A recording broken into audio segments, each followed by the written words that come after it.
This is an iHeart podcast. Guaranteed human. Work can be a little weird. Cringy training seminars, coworkers who won't stop talking about their plant, forgetting the mute button at an inopportune moment. We have to deal with a lot on any given workday. Sometimes it can feel hard to thrive and move forward in your career. Well, that's where LinkedIn comes in. LinkedIn helps you get ideas and insights from experts in your field, connect with people professionally, grow your network, and access tools designed to help you find the right fit for your next role. Whether you're just getting started, figuring out your next move, or looking to accelerate your career, LinkedIn is built to support you at every stage because LinkedIn is the network that works for you. Visit linkedin.com/knowstuff to learn more. Our listeners love puzzles, paradoxes, and hidden patterns almost as much as we do. On TikTok, those fascinations come to life. People are breaking down physics, exploring geology, and explaining why the world works the way it does. You'll see impressive experiments, explanations that finally make sense, and connections you didn't expect. It's like having a lab, a lecture hall, and science museum in your pocket. TikTok is where wonder is shared, where curiosity turns into discovery, and where millions learn something new every day.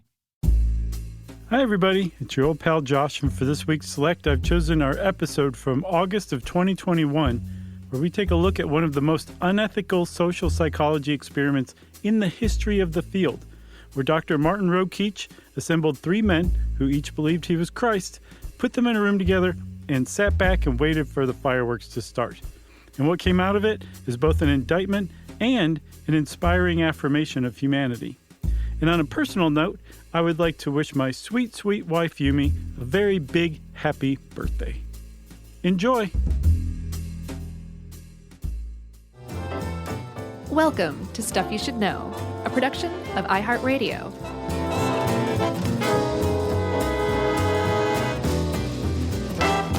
Hey, and welcome to the podcast. I'm Josh, and there's Chuck, and Dave is here with us today, and we're all just quietly holding hands. Now we have to stop and come into the real world and start talking to you fine people for this episode of Stuff You Should Know. My lip got caught on my tooth when I said you, and it came out a little weird. It's funny. My daughter finally lost her first tooth, and it's changing the way she talks. She's got a funny little lisp, and she's always tonguing on it. And I'm like, I'm going to be there with you soon. I got to get this front one redone. Right. So all redid. Yeah, I'm going to wait till right before we have live shows so I can pull that front tooth again. Nice. That'll be a special treat for everybody, especially me. Oh, you were used to it. I really was. The worst was when you had that little case that you would put it in, and it had vents, so the smell could waft out of it. I gave up after the first one on wearing that thing. I was just like, who cares? Yeah. No, it's great. It was very liberating. It was, as is this podcast episode. I think this is going to be a good one because, Chuck, I've been wanting to talk about this for a really long time. This is one of those things that you hear about and you're like, wait, what? That can't be right. And then you read a little more about it and a little more, and it just keeps getting worse and worse. But yet it's just kind of one of the, like a landmark study in the field of psychology that we're talking about today. Yeah, the three Christs of Ypsilanti. And I studied this. I remember this from studying it in psychology class in college. And got kind of into it at the time, and you started wearing like three Christ t-shirts and stuff. I followed them on tour. It was great.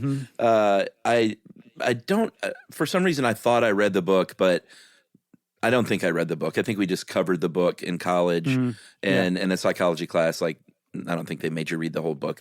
We basically just kind of went over it. But I had been pretty fascinated for years, and eventually when Hollywood made a movie about it 4 years ago, I was excited and even paid to rent that thing. Oh, how'd that work out? Pretty good. I watched the first half hour and realized, oh, man, they've just sort of Disney-fied this thing, and it's not good. Yeah. Although our buddy Kevin Pollak is in it, and he's always great. Hey, that guy can steal a scene better than the Hamburglar. Yeah, the movie, just so everyone knows, is called The Three Christs of Ypsilanti from John Abnett, starring Richard Gere as the name-changed doctor. And then the three Christs in the movie are portrayed by Peter Dinklage, one of my favorite actors, Walton Goggins. Yeah, he's great, man. I went back. God, I he's the told you I best. was watching The Shield again. That guy was amazing in that. Oh, was he in that? Yeah, he played one of the main characters. He's just the best. And then, what's the guy's name? Bradley Whitford, who's also great. Everyone in it is good. It's one of those movies that they, I think, just over sanitized and should have made a documentary instead. But they didn't, and that's okay. And we don't have to talk about that movie ever again now that we have. Instead, I think we should start by giving a little background on the guy whose idea the Three Christs of Ypsilanti experiment was. And it was a researcher, a psychologist, a social psychologist. Your favorite? Named Milton Rokeach.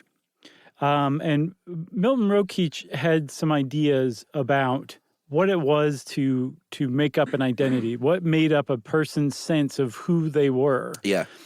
And he basically had broken it out into beliefs, a series of different kinds of beliefs, which we'll kind of talk about here or there a little more.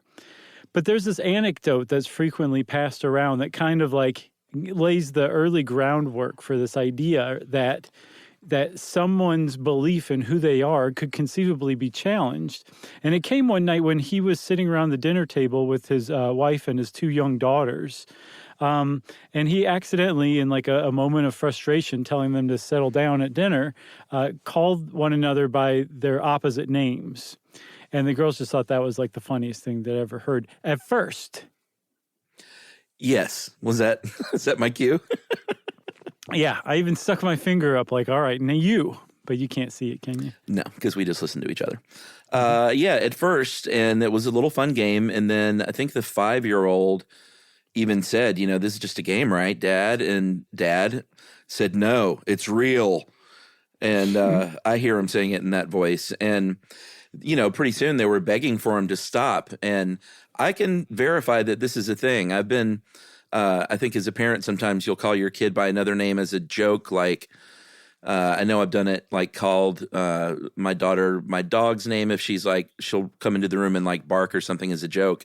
I'll say, Sure. Oh, you're Nico. And she'll say, yeah, I'm Nico. And then for a few minutes later, I'm like, hey, come here, Nico. And then it's fun for about 5 minutes. And then she's like, no, I am not. So there is very much a thing to a child's identity, especially from their parents, where they kind of get their identity and seek their identity. When that is challenged, it is very quickly kind of traumatic. Yeah, and he learned a couple of things. That one, you can very quickly challenge somebody, or you can very, very quickly push someone to a state of like trauma or anxiety or panic even. Yeah. By simply challenging their identity by calling them the wrong name purposefully. That's right, Jerry. He also, right. Yeah, I know, Jerry. We just call each other Jerry. I think it would cancel each other out. Do it one more time and I will crumble. Okay, Jerry. Thank you for, oh God. But he also learned, like, okay, there's consequences to this. You can't take somebody with a well-formed, well-developed sense of identity and a normal sense of identity, and push them to the edge, mess around with that sense of identity. There's harmful consequences to that.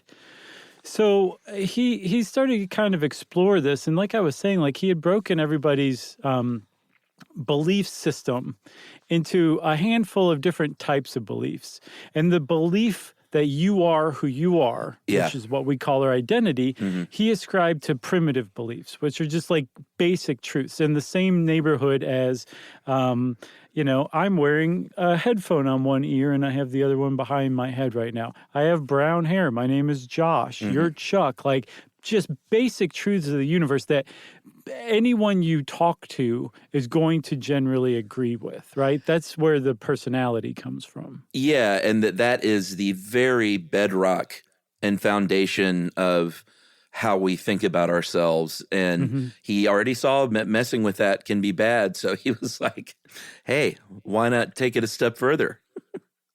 Right. So what I was saying a minute ago with like how we saw that there's consequences to messing with sane person, I just made air quotes if you couldn't tell from my intonation, messing with a sane person's identity, you can't really do that.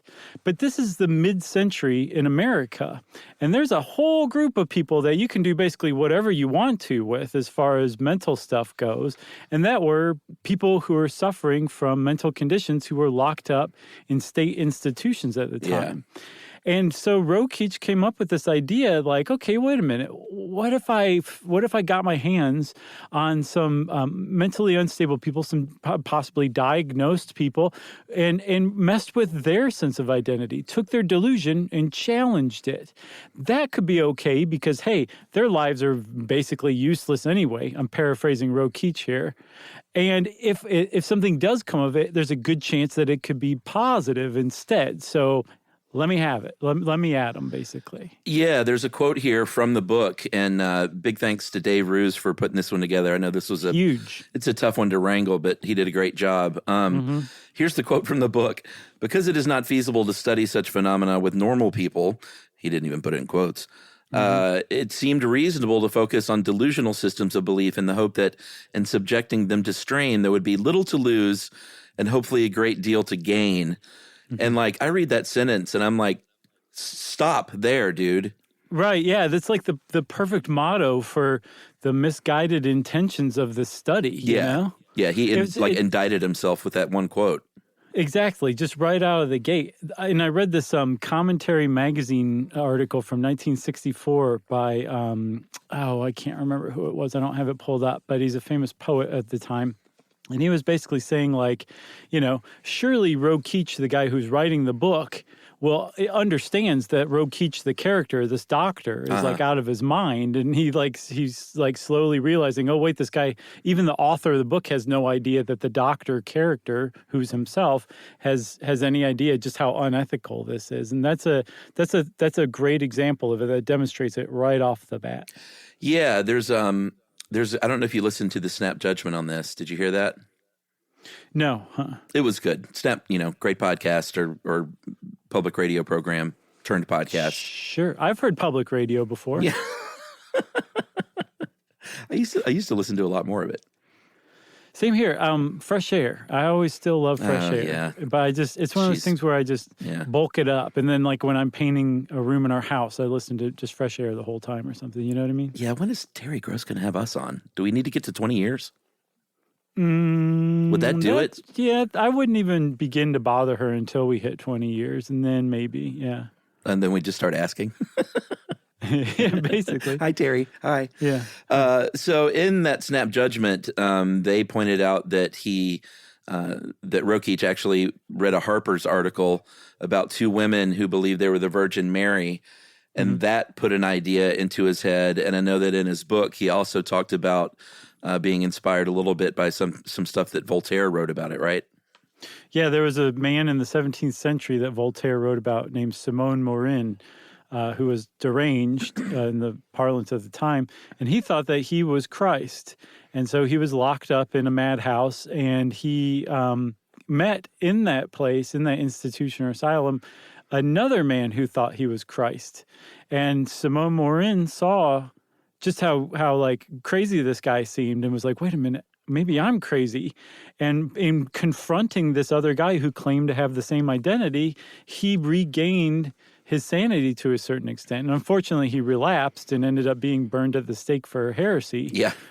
But there was a moment there where he had kind of like been knocked out of his delusion. Yeah. That's a huge deal. Like if you have schizophrenia or delusional beliefs, like if your mental disorder is to the degree where you hold delusions, and we should say a delusion is not like, a made-up belief where you made your belief up. Like, this is what you think is real. It is real to you, and you will defend it when it's challenged. So the idea that somebody who was delusional could be knocked out of their delusion by being confronted with somebody else who had the same delusion, that is groundbreaking. And I can see why Rokeach was like, there we go. That's it. There's my methodology for this, or for this experiment. Yeah, and I'm sure he was, he was turned on a little bit about the idea of 3 Christs, or however many Christs he could find. He thought it was so hot. Well, I mean, not even like that. You know what I mean, though? But as a social psychologist, he was probably like, this would make for a pretty mind-blowing experiment. Plus a great book title. It's one of the great understated book titles of all time. Yeah, it's not like the 3 Richard Nixons of Ypsilanti. No, and I mean, like, Ypsilanti is like this. Ypsilanti. It's just this town outside of Ann Arbor, where that's where one of the mental asylums were in Michigan at the time, and it's just like it might as well be Walla Walla or Lackawanna, or it's just an unusual name in a town that doesn't really have much of a claim to anything. You know what I mean? Yeah, I'm sure all 3 of those towns are like, is he insulting all of us or none of us? No, it's not an insult. It's just it's not like a hot happening town. It'd been like the 3 Christs of New York that loses something, or the 3 Christs of London. It's just a rather generally unremarkable place. Guys, Ypsilanti, if you live there and you don't know that it's generally unremarkable, I'm sorry to be breaking this news to you. I don't mean it in a unkind way at all. I know you don't. And I think generally back then that's where a lot of these institutions were, because they needed like lots of land, and so they'll just leave it at that. And maybe take a break. Okay, to let everybody really stew on what I said? Yeah, we'll take a break, and we'll find out how he found his patients right after this.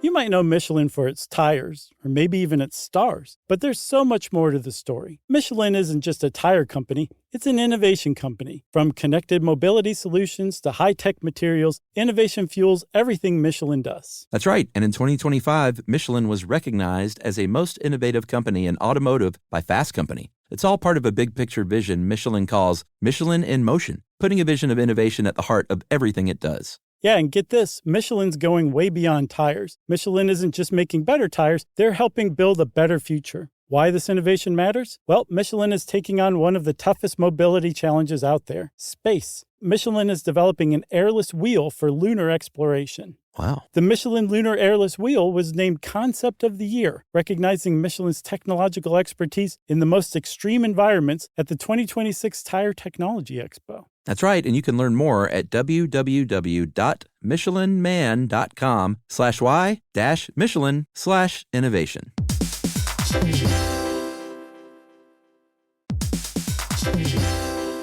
So you're considering getting a home security system, but you want something that fits your space. Well, with ADT Blue, it's easy to customize a system that's right for you and set it up yourself. Just pick the kit and monitoring plan that makes sense for your home. Yeah, well, let's say you're worried about package theft right off your front porch. The ADT Plus app can walk you through setting up a new doorbell camera kit. Once it's installed, ADT Pros can help you keep tabs on it 24/7, or you can manage it yourself from the ADT Plus app. That's right. There are no long-term contracts, so you can change your monitoring plan whenever you want. The flexibility doesn't end there either. You can add to your system as you need with things like extra cameras or motion sensors. Some life decisions are hard, but thanks to ADT Blue, you can get DIY trusted ADT home security in a snap. Head to adt.com/BLU to build your system today. And to find out more about home protection, check out a new episode of Grown Up Stuff with security expert Joe Mazza, out now on the iHeartRadio app, Apple Podcasts, or wherever you get your podcasts.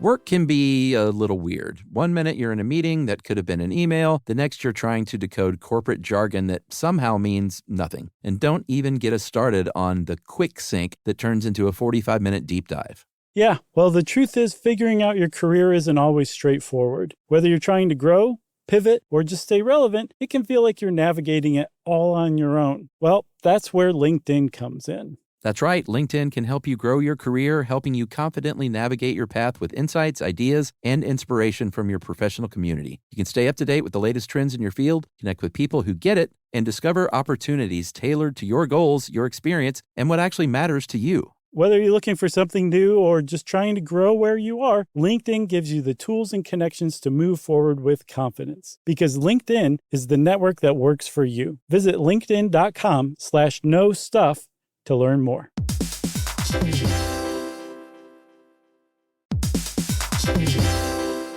Hey everybody, we're here to talk to you about Wayfair, who believes that spaces should be functional, they should be comfortable, they should be well-designed, and they can be well-designed by you with their help. Your updated space should feel more comfortable, inviting, and practical for everyday use. And we're talking about outdoor seating. We're talking about grills. We're talking about major appliances. If you need storage solutions, Wayfair can help you out. Patio lighting, rugs, decor. It is your one-stop shop for home. Yeah, I mean, it's getting nice out, so it's time to think about living outdoors for the next few months. And Wayfair knows that outdoor furniture, it's heavy, it's intimidating to assemble. So Wayfair has stepped in and said, we're going to handle the hard part so you don't have to. That's right. You can shop Wayfair Verified, your shortcut to the good stuff. And that means their team of product specialists are going to vet everything by hand using a 10-point inspection, testing things like, quality materials, functionality and features, and even how long it takes to build that piece of furniture. And the overall experience save time, reduce hassle, and improved convenience. Patio season is here, and these deals won't last. So head to wayfair.com right now to get your outdoor space ready for way less. That's WAYFAIR.com. Wayfair, every style, every home.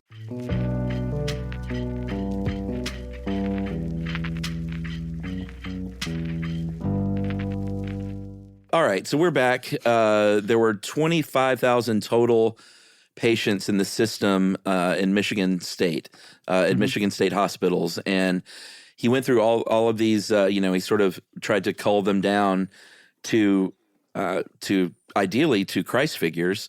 He found a man who thought he was Cinderella. He found a Mrs. God. And then about 6 people who thought they were Christ. And 3 of them were really into this idea and really consistent with their belief that they were Jesus. And 2 of them happened to be at Ypsilanti. So he was like, this is perfect. I'll just transfer the 3rd in and we'll get going. Yeah, and so these guys being inmates of the state at a time where, Ypsilanti had like 4,000 people, 4,000 patients. That's in really just this one a lot of institution. people. Yeah. And if you were already like on the margins of society and then moved into a place where you're with 4,000 other people on the margins of society, it's a really good place to get lost, to not get any real help. Sure. And so one of the things that was part of this this experiment design is to make participating in these discussions, this group of these 3 Christs, as attractive to these 3 men as possible. Yeah. So they were moved to Ward D23. They were given their own private day room to eat in, to sleep, or not sleep in, but to hang out in, away from everybody else. They got some place to stretch out and to have some company. Yeah, they got perks. a lot of attention, a lot of perks. Like basically their lives were changed in incalculable ways by being part of the study. And so when they say these were voluntary meetings and these men were voluntary members of the study, that's definitely true. They were voluntary participants, but the perks on offer were just so amazing. They were you could not turn down participating in some degree. Yeah, exactly. So they were willing participants insofar as they got these great perks. Worth pointing out. So he changed the names of the guys to protect their families and to protect them to some degree. But we should go over sort of the bios of the 3 men. Should we say who played them in the movies? Will that help people? I don't think so. Okay. I don't want to disparage those great actors' names again. Well, I mean, the acting, they did a good job. It was just the material. They're all great actors, Sure. Yeah, I know. It's just when you write I don't want to call out the scriptwriter, but it wasn't that good. So let me ask you this, because I didn't see the movie. Was it and I loved the fact that they made a movie about Freddie Mercury and the other members of Queen. Mm-hmm. But was it in the in the movie, what was the name of that movie? The the Queen movie. That's what I called it. Okay, well, in that Bohemian movie, Rhapsody. Bohemian Rhapsody, that's right. Do you remember, like, every time, like, Freddie Mercury did something brilliant, they would have Brian May, they'd do a pan-in close-up of him just looking, like, in awe and astonished. And that's maybe pushing it, doing that once in a movie, but they did that every, like, 15 or 20 minutes. Was it kind of like that same sentiment? It wasn't so much that. And again, I only watched the first act before I realized it was just really sanitized and like a feel-good type of thing. So, I got you. Yeah. So not the sounds real familiar, story. Similar. Yeah. Right. Exactly. This is not a feel-good story. I wonder if it was performance art you accidentally stumbled upon. No, I mean there was some tough stuff in there. It's not like it was completely like, hey, this is great, but it kind of reeked of like an Awakenings kind of thing, and I liked Awakenings. I got it. All right. I liked Awakenings too, but it sounds like what you're describing is more along the lines of Greatest Showman, like that kind of sanitization. I didn't see that. Okay. Did you? No, but remember we did that episode just tearing it apart. Yeah. We hadn't even seen it. We're comfortable doing that at times. Yeah, kind of. So the first guy was in his late 50s, Joseph Cassell, 58. He had been in the hospital for about 20 years and was Canadian, born and raised in Quebec. And he was named after Josephine, his female relative in his family, named Joseph. And I think the big takeaway from his childhood was that it was not good. A very abusive father, very quick-tempered man who abused his mom, and his mom actually died while giving birth to her 9th kid. And so he had a rough go of it from the beginning. I think his name actually was Josephine as well, and he went by Joseph. So he wanted to be a writer. I think, did you say he was 58 at the time? Yeah. Okay. And he did not really take to working outside of the house.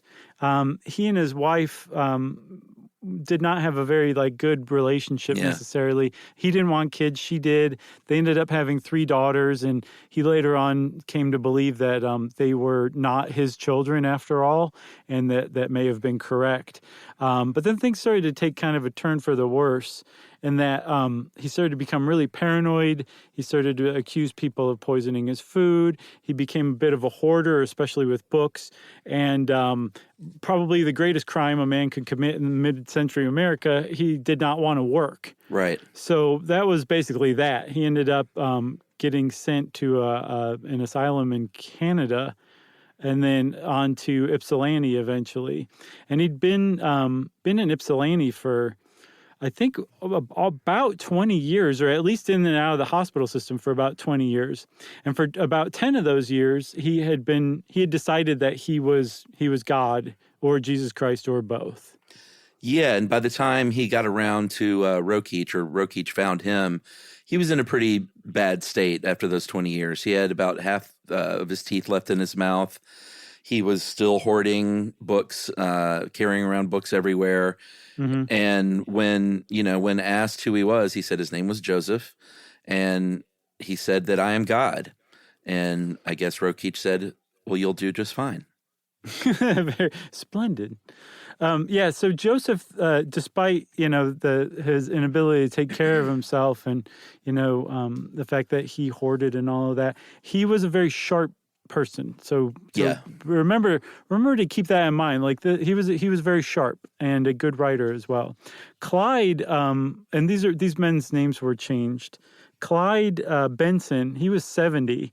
He'd been hospitalized for the last 17 years. He was in pretty rough shape. He really was. And Rokeach definitely starts to recognize that pretty quickly after meeting Clyde, and ends up almost letting him just stay in the group, even though he's not really participating any longer. But Clyde was apparently raised in a overprotected manner and didn't really learn how to make his own decisions, and kind of ended up stunted as a result, which you can make your way through life like that if you want to. But he ended up turning to alcohol and became a really hardcore alcoholic, to where it was starting to wreck his life. And apparently that came into collision with a diagnosis of paranoid schizophrenia at some point, right? Yeah, and it seems like the drinking was the anytime you have an undiagnosed condition like this and you pour alcoholism on top of it, or any kind of drug addiction, it's just gonna be even worse. And eventually he was arrested for public drunkenness. It was a pretty violent arrest, and in jail he was violent, and he was saying he was Jesus Christ, that he was God, and that he was reborn through his first wife, Shirley. I believe she had passed away, and he did get remarried. And it was Shirley, the Queen of Heaven. And at this point, they committed him to a mental hospital when he was 53, where he got that diagnosis. And he was the one that was easily the most far gone and toughest to reach, and sort of walked around mumbling. He also didn't have many, if any, of his teeth. And but occasionally would still had that violence in him, where he would have these sort of violent outbursts, but then kind of calm down again. Yeah, and when he did, he was very direct and to the point. And I don't think he was actually physically violent, was he? I don't think so. I think it just could be scary at times. Right. So he would say things like, "I am him. See, now understand that." Like, that was the extent of how he would explain that he was God. He didn't need it to be challenged, and if you did try to challenge it, he would just shut you down, kind of thing, in a very, like you said, kind of a scary way. So Leon was perhaps one of the saddest of the three cases, in that he had only been hospitalized for about 5 years. He was younger. He was 38 years old, and he was the snap judgment is great because they had his two initial graduate assistants on, Richard Bonnier and Ron Hoppy. So real firsthand experience on the podcast. And they were saying that he was the one that broke their heart the most, because he was the one that most likely could have been rehabilitated. And it just tore them up that they liked him a lot. He was a real personable guy, and it was very engaging with his stories, and they really thought that they could have helped him had it not been, in part by what happened with Rokeach. Which is sad, because that means that Rokeach made things much, much worse for these people. And that's something to really understand, that there were three men who were living, their delusional lives in this state mental hospital, but they were generally unmolested until they were dragged into this study and messed with, in ways that you just don't do to other people, and that their lives probably were worse, far worse than they would have been had they never met Milton Rokeach. Yeah, so Leon's deal was his mother was almost certainly schizophrenic as well, and had delusions, religious delusions. So he was raised in a household with with basically a religious fanatic, and that impacted him from the very beginning. Of course, he ended up diagnosed with schizophrenia as well. But growing up in that kind of environment definitely, I think, led to the Christ thing. For sure. Yeah. And he had, there was a time where he was living a normal life. He served in World War II. He worked at different jobs back in Detroit. He tried to go to college. He was trying to make a life for himself. But he suffered from fatigue, which I looked up as apparently a really tough comorbidity with psychotic disorders. And it's got a terrible positive feedback where, the more tired you get, the worse your disorder is. And the worse your disorder is, the harder it can be to sleep. And it's just not good. So he had that. And then he also started hearing voices himself that were telling him that he was Jesus Christ. And that didn't really jibe very well with his mother's own religious fanaticism, because he saw that she was, worshiping these other, what he considered idols. Right. And he went on a bit of a violent tear once, removing all the pictures of the saints and breaking all of the figurines and all that stuff, and demanding that his mother worship him as Jesus Christ, and threatening that if she didn't, he would strangle her. And so that was enough to get him locked up for good. He'd already been locked up one time for a brief period, and then about 6 months after that, he was locked up. From then until the time that he met Milton Rokeach. Right. And that was Walton Goggins. Man. Sorry. So he went by not Leon, and again, Leon was a fake name that Rokeach gave him for the book. But he went by Dr. Domino Dominorum et Rex Reserum Simplus Christianus Purus Mentalis Doctor, which is Latin for Lord of Lords, King of Kings, Simple Christian Boy Psychiatrist. But he asked everyone to call him Rex for short. And they said, thanks. Sure.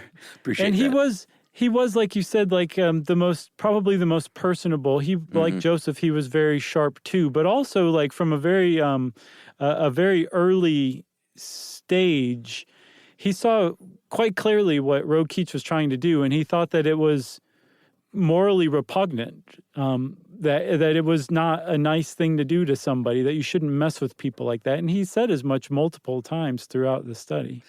Yeah, so this is when he hires those two grad assistants, is when he finds the guys, gets this experiment going in earnest.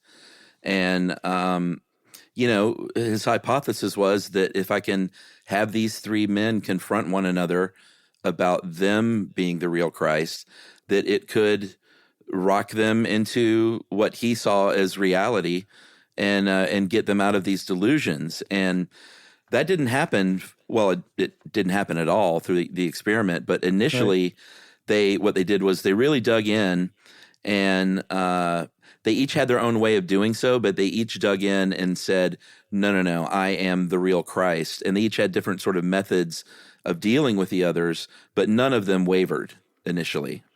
No, and it was like really. It was kind of in and of itself just that finding that.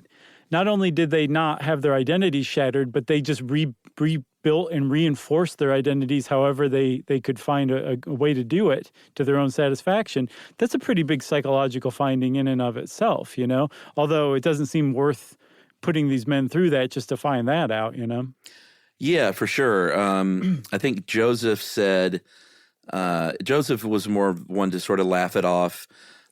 He said, "There's nothing wrong.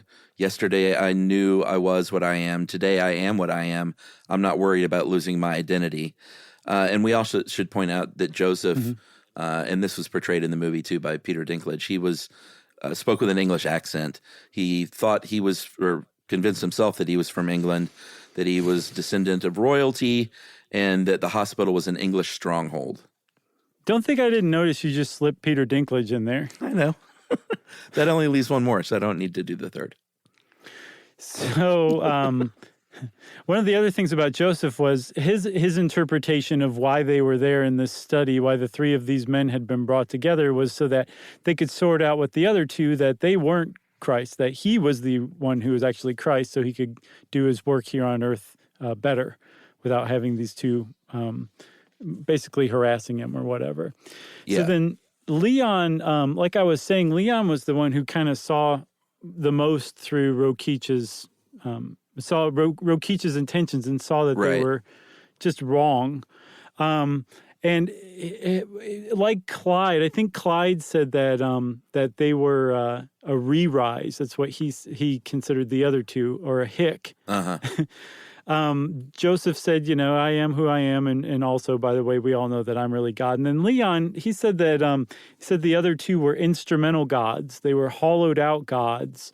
They were possibly dead already, and machines were operating them and making them say these things. But even in that, like, he wasn't attacking them personally. It was what he felt forced to explain his position, and so that's what he said his position was.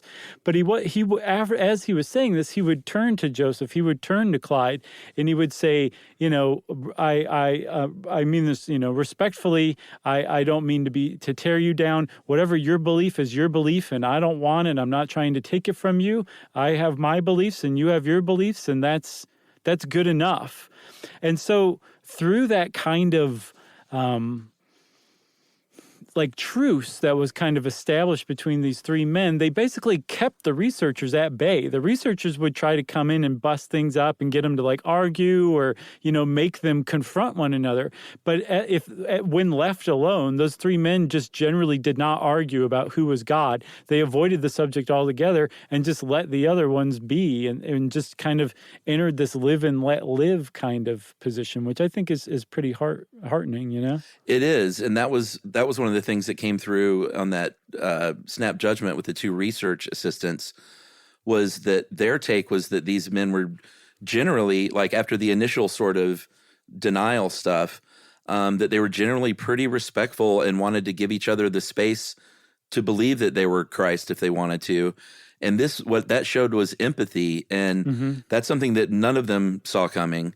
At this point, Rokeach is being kind of hassled by these two grad assistants saying, hey, listen, man, these guys are kind of okay with this and you're taking this thing too far. And eventually he ignored them basically. And eventually they quit before this next phase starts. Oh, okay. And because they didn't agree with what was going on, because they saw these three guys that were generally respectful for one another. They saw Rokeach would do things like a journalist wrote a story about them at one point that was obviously not flattering at all to the three Christs. And Rokeach read this aloud to them. Like he was just trying to push their buttons and initiate this conflict. And the two grad assistants eventually are like, we're out of here. Yeah, that story in particular, it was about how Rokeach was treating three psychotic men who thought they were Christ. And to read that to them is really mean. Yeah. Again, he was trying to see what would happen if they were confronted with their identities being considered delusional by other people. And Leon in particular didn't like that. He said that a doctor is or a person who's supposed to be a doctor is supposed to lift up, build up, guide, direct, inspire. He said that what you've just done is deploring. And Rokeach said, deploring, I've traveled 75 miles in snow and storm to come see you. And Leon said, yes, but what was your intention in coming to see me, sir? And so he didn't put up with Rokeach's BS at all, which was pretty cool, to hold delusions and to have your delusions attacked like that, and then to be able to push back, but also in still a respectful way is, I think Leon's one of the great unsung heroes of 20th century America. Totally. Should we take a break before phase 2? Yeah, I say we take a break, man. All right, we'll be right back.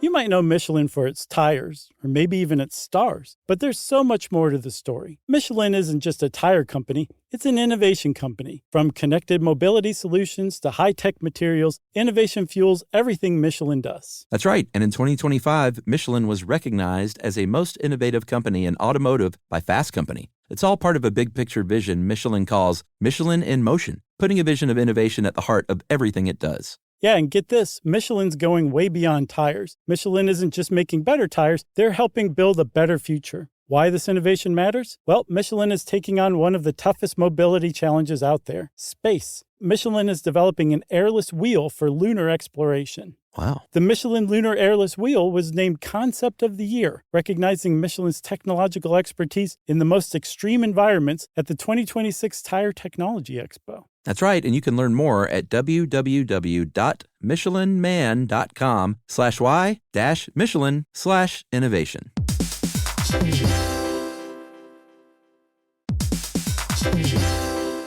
Hey everybody, here's a fact for you. In the United States, there is a break-in every 26 seconds, and that means that somewhere right now, an intruder is getting closer. And the problem with most security systems is that they only alert you after the break-in has started, and that's too late. Well, that's what makes SimpliSafe different. They use alerts. SimpliSafe's US-based live agents, they identify threats on your property and help deter them before they actually break in. So the intruder never gets into your house. The crime is stopped before it even starts. That's right. And another great thing about SimpliSafe is they have no long-term contracts. They give you peace of mind and great value with their monitoring deterrence plans because they just start at about $1 a day. Yeah, SimpliSafe sent us a setup years back, and I still use mine every day. Yeah, and apparently setup, you can do it by yourself in under 30 minutes, so it's a really good value and it doesn't take long. So if you want to experience the SimpliSafe peace of mind, you can take advantage of the SimpliSafe discount offered to Stuff You Should Know listeners. Right now, you can get 50% off your new system by visiting simplisafe.com/stuff. That's half off at simplisafe.com/stuff. There's no safe like SimpliSafe.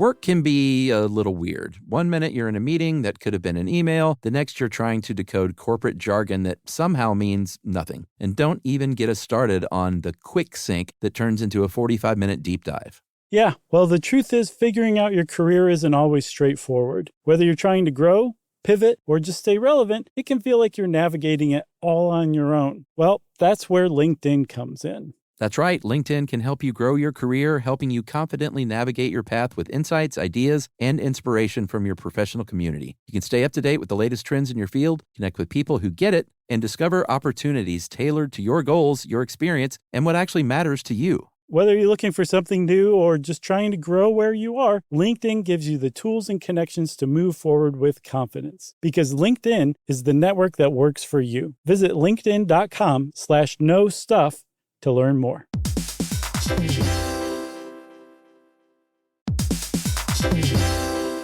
Hey everyone, if you've ever wanted to feel what it's like inside an episode of a show you love, hang with podcast hosts beyond the mic, or swap screens for sunsets with curious, like-minded people, then Stuff at Sea is your kind of voyage. That's right. Stuff at Sea is a 5-night, culture-soaked escape where pink sand paradise meets curious minds. Sailing round trip on October 2nd to 7th, 2026 from New York City to Bermuda, this voyage drops you straight into the iHeart Podcast Stuff universe. On top of the adults-only experience you already love, you'll get live podcast episode recordings, behind-the-scenes sessions, themed activations, and more unmissable on-board moments. Yeah, and there's overnight stays in Bermuda, so there's no rush. Just long, sun-drenched days to explore or do absolutely nothing at all. And back on board, curiosity sparks connection through conversations, experiences, and a lineup designed to keep things as thought-provoking as they are unforgettable. Stuff at Sea is part of the new specialty sailing collection that transforms beloved podcasts into immersive at-sea experiences exclusively with Virgin Voyages. Expect more stories, more hosts, and more ways to experience the voices that you love. Book now at virginvoyages.com/stuff.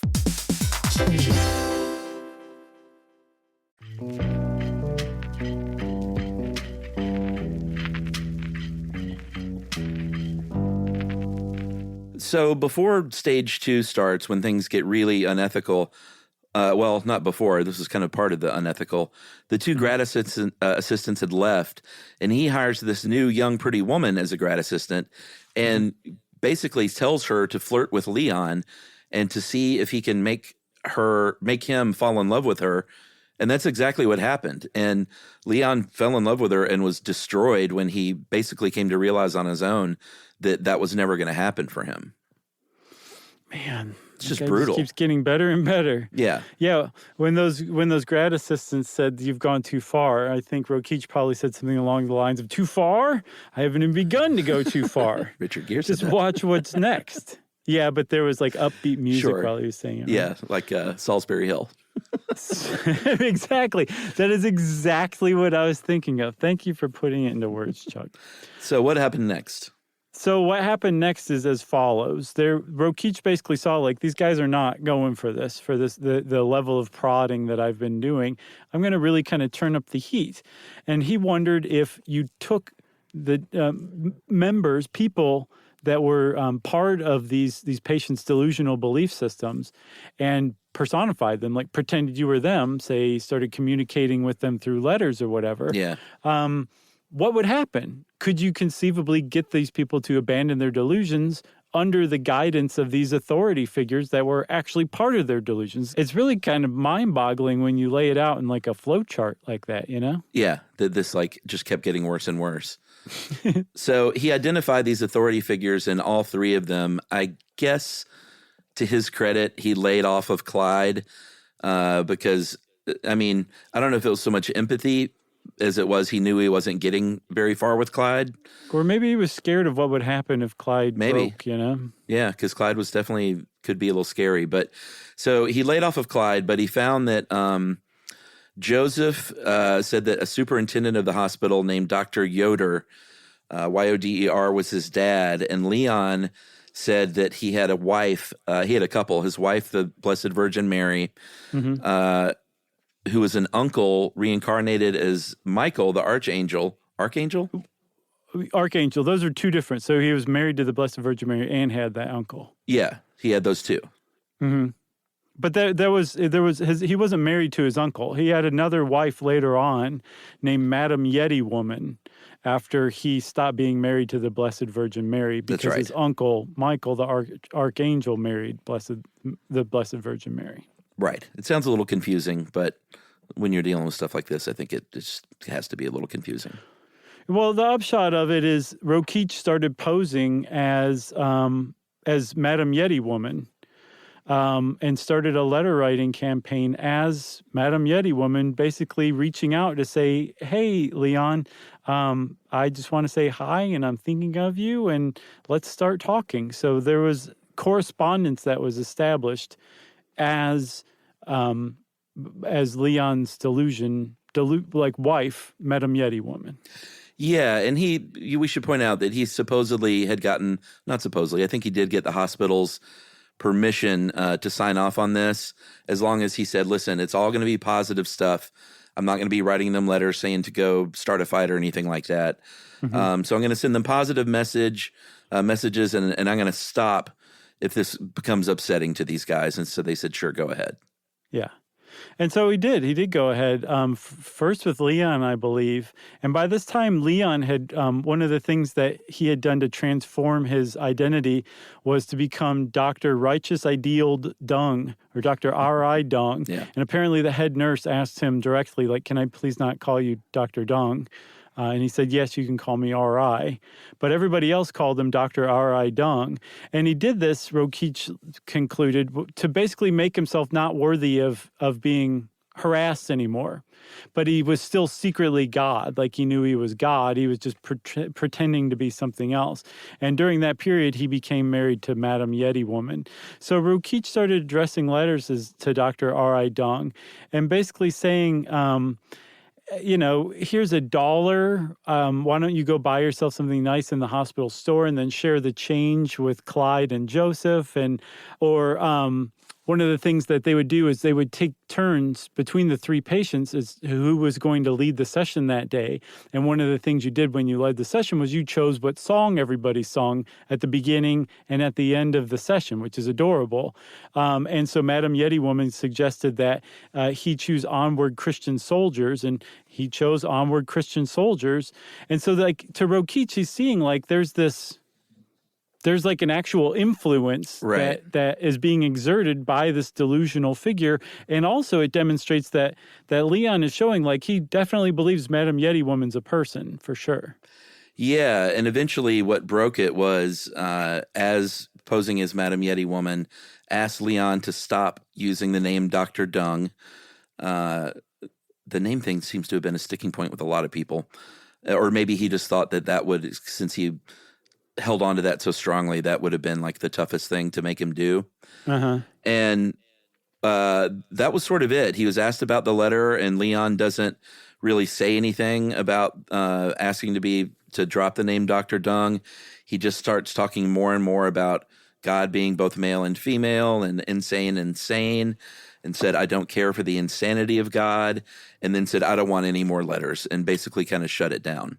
And so with those with Leon's letters in particular, there was a couple of like really sad things. Like the whole thing was sad to begin with, but there's this passage in the book where Leon gets a letter, and Rokeach realizes that he's holding back tears, and he starts to ask him like, "Why are you are you happy?" He said, "Yes, I'm very happy. It's a very pleasant feeling to have someone think of you."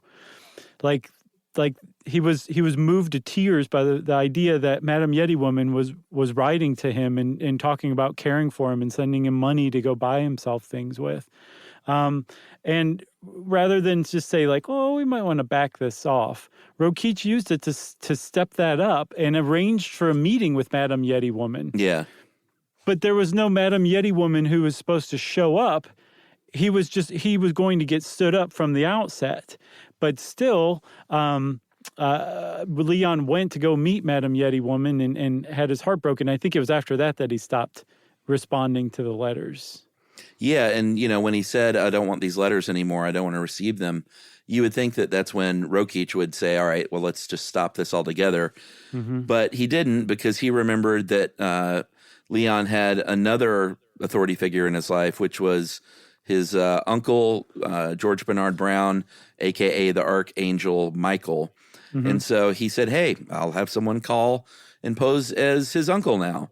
And this didn't work from the beginning. Leon, I guess the voice was just so far off, or maybe Leon was just really wise to it at this point, said, no, this isn't even close to the voice.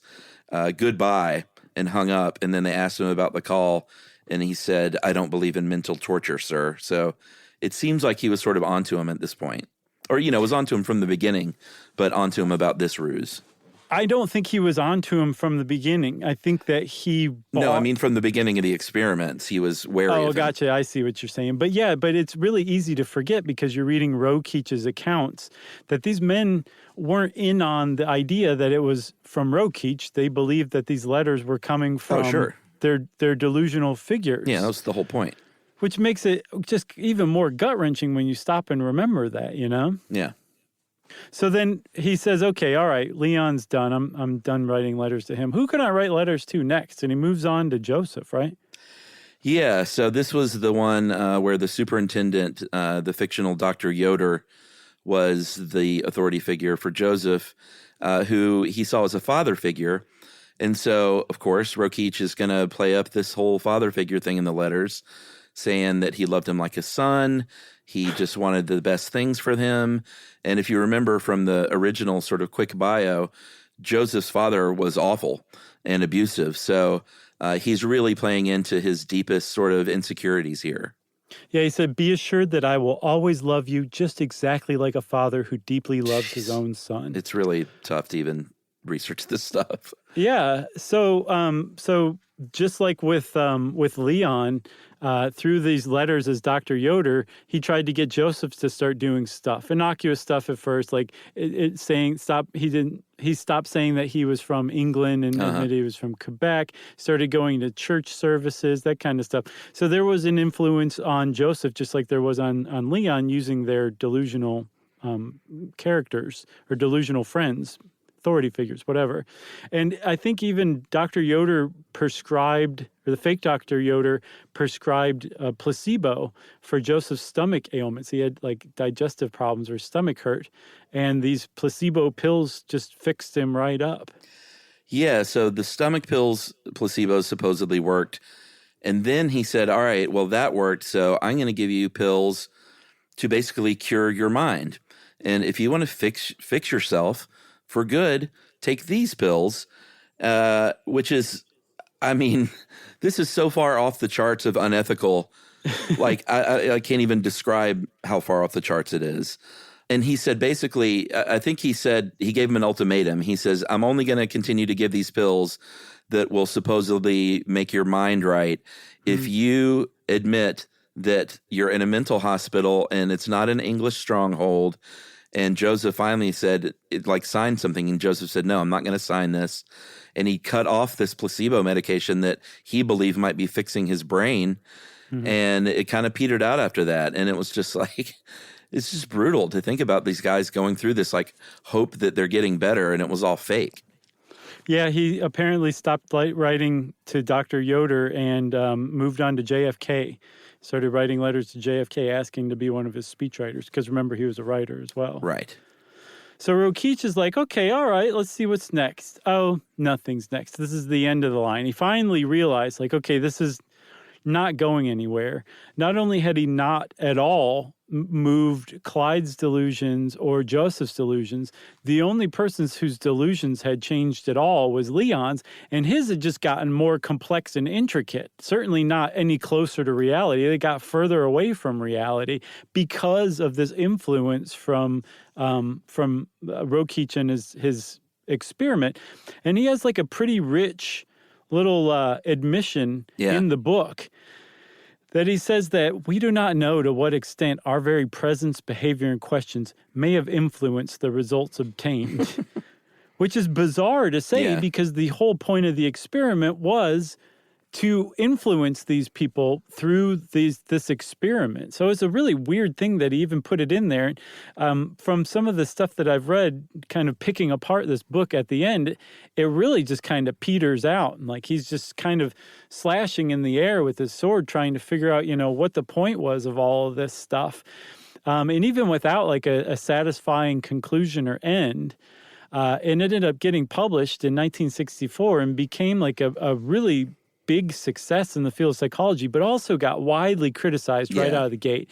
Because even though this was mid-century America, and we're talking about mental patients in mid-century America who have very little rights or were treated very poorly, like there were still like a lot of people around who were like, you don't do this to human beings. This is not okay. Not everybody did, but some critics definitely came out immediately. Yeah, it took Rokeach a long time, though, to really kind of come to terms with what he had done. And he eventually did, though. About 17 years later, they reissued the book in 1981, and he wrote a new foreword. He admitted in interviews and other places as well that he was also, in a sense, suffering from godlike delusions and that he was playing God with these men. And regretted it. He regretted publishing. He said, I regret having written and published a study when I did. I don't know if that means that he wishes he could have reflected more on it or what. But yeah, I don't know either. He did sort of recant and say he didn't do the right thing. It's worth pointing out that this was 6 years into his suffering from spinal cancer. So I don't know if that had... if knowing the end was near for him had something to do with his sort of self-reflection. But he eventually died in 1988 at the age of 70 after a 13-year battle with spinal cancer and, left the social psychology world sort of rocked. Like I said, I studied this in college, and it became sort of like the Stanford prison experiment. Right. It became worth studying, but not for the reasons that they initially launched the study to begin with.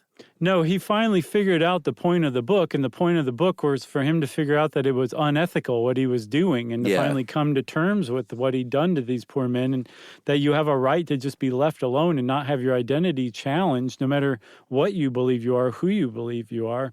And so he actually changed his methods. His general belief in the idea of belief systems remain the same, but he changed his tactics in that he got involved in self-confrontation, where he would try to present people with, self-examination, where they would examine what their values were, what their beliefs were, and then they would kind of be challenged on that. Like, okay, you believe in freedom. You place a high value on freedom, but you also rated equality pretty low. But isn't equality freedom for everybody? So you care about your freedom, but not other people's freedom? How does that really jibe? And then the hope was that they would go back and self-reflect and be like, no, I really do care about freedom. I do care about other people. Maybe I should care more about equality and improve as a person. And that's ultimately how he ended up making his name starting in the 70s. Yeah, and I got to tell you, when you read some of his regret about it, he said things like, and in the end, someone was cured, and it was me. It just that all bothered me a little bit too. How he still made it about himself somehow, even though he did say he regretted it and everything. I never heard as much regret about these three men, and putting them in the positions of like they were the ones who helped me out in the end. It was just I didn't like that. I know exactly what you mean. It still smacks of self-involvement and egotism. Yeah. And also, like, what happened to these men after the experiment was done? They were just cast right back into the general population. That's right. Like, used Kleenex, basically, to deal with what they'd just been through. It's just rotten all around, for sure. And at the very least, it does exist to make Milton Rokeach feel better. Right. You got anything else? No, I mean, if you want to see some of his later work that you were talking about, the value stuff, there are all kinds of really wacky YouTube videos from people about that stuff. Nice. And if you want to see the movie that they remade about this, don't. Nah. Well, since I said don't see that movie, it's time, of course, for listener mail, everybody. I'm going to call this a guy who has the same step on a crack thing as I do. Okay. This is from Jared Miller.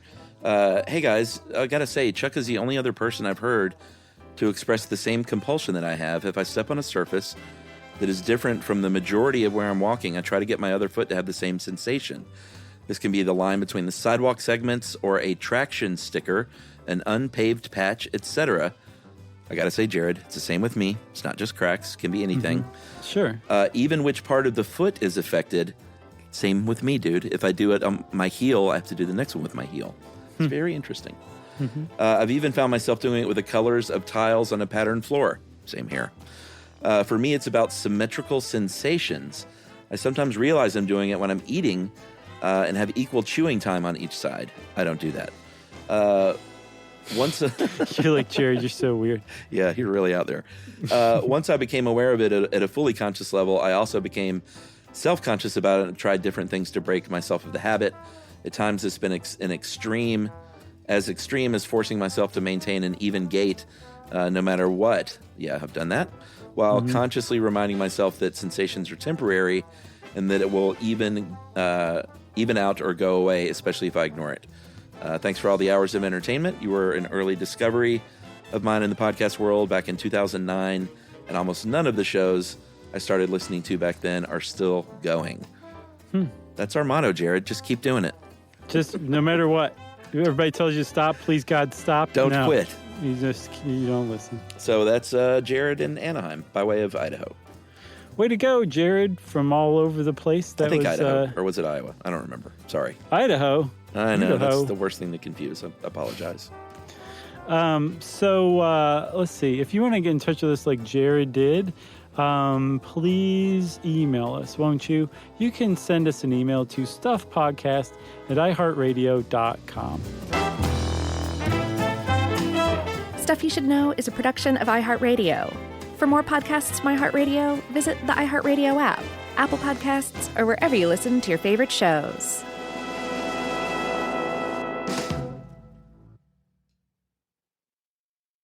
Everyone knows winter is the real mess maker. You don't need WeatherTech floor liners for summer unless you hit the beach and half the beach ends up back in your car, or the campsite dirt ends up in your trunk. Then you'd want a cargo liner, or a road trip goes sideways, lemonade spills, ketchup goes rogue, ice cream drips. Yeah, you'd be pretty happy about those WeatherTech seat protectors. So just to be clear, as the mud you're inevitably going to step in this summer, you don't need WeatherTech unless you plan on doing summer. Visit WeatherTech.com today. When it comes to small business, people want to talk to people, not bots, not voicemail. Your customers or clients want a real human connection, and that's exactly what they get with Ruby. Ruby is the virtual receptionist company that takes care of your callers when you're unavailable, in the middle of something, or just don't want to pick up. They can answer, screen, and transfer calls, as well as take messages, collect payments, book appointments, and more. All while saving you time and making the people you serve feel special. It's available 24/7, 365 days a year, and is 100% based in the U.S. See how it works at ruby.com, or better yet, give them a call at 844-900-RUBY.